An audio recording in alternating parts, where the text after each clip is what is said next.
ایک بزرگ فرماتے ہیں کہ جو کثرت سے درود پاک پڑھتا ہے اس کو مدینہ پاک کی حاضری نصیب ہو جاتی ہے۔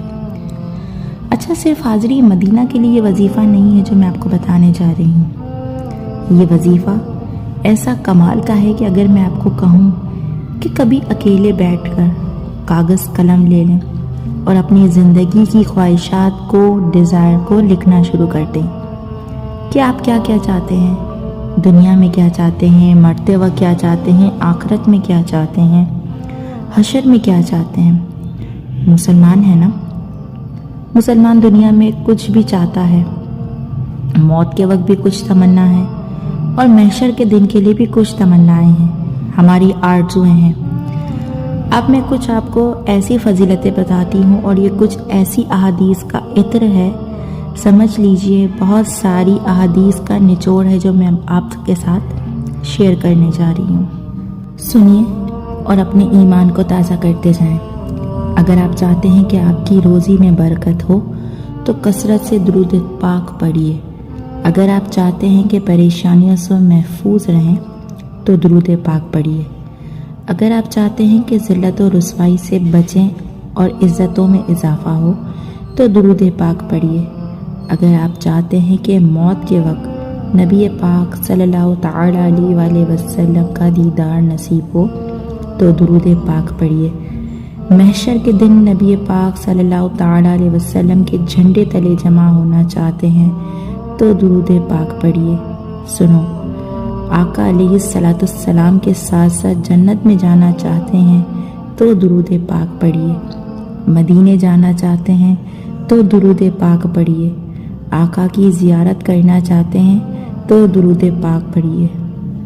اب آپ خود بتائیں، سب کچھ تو مل گیا، دنیا کی تمام خواہشات، آخرت کی، حشر کی، قبر کی، کیا اب بھی کچھ باقی رہ گیا ہے؟ روزی میں برکت ہو، عزت والی زندگی ہو، بیماریوں اور مصیبتوں سے بچنا ہو اور اس کے ساتھ ساتھ کلمے والی موت، یہ سب کے سب آپ کو صرف اور صرف درود پاک پڑھنے سے ہی حاصل ہو سکتا ہے۔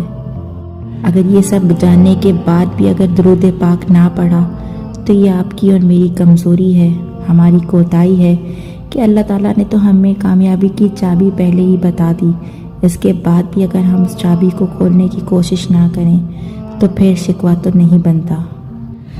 درود پاک کو اپنا معمول بنا لیں، اٹھتے بیٹھتے چلتے پھرتے، چاہے آپ وضو سے ہوں یا وضو سے نہ ہوں، لیکن درود پاک سے اپنی زبان کو تر رکھیں، پھر دیکھیں آپ کی مشکلات، آپ کی پریشانیاں کیسے دور ہو جاتی ہیں۔ شاعر نے کیا خوب کہا ہے، دکھوں نے تم کو جو گھیرا ہو تو درود پڑھو، ہے آرزو مدینے جانے کی تو درود پڑھو۔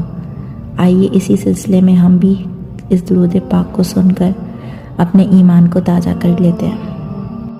ربی بالمصطفى بلغ مقاصدنا، یا ربی بالمصطفى بلغ مقاصدنا واغفر لنا ما مضى یا واسع الكرم، مولاي صل وسلم دائما ابدا على حبيبك خیر الخلق كلهم۔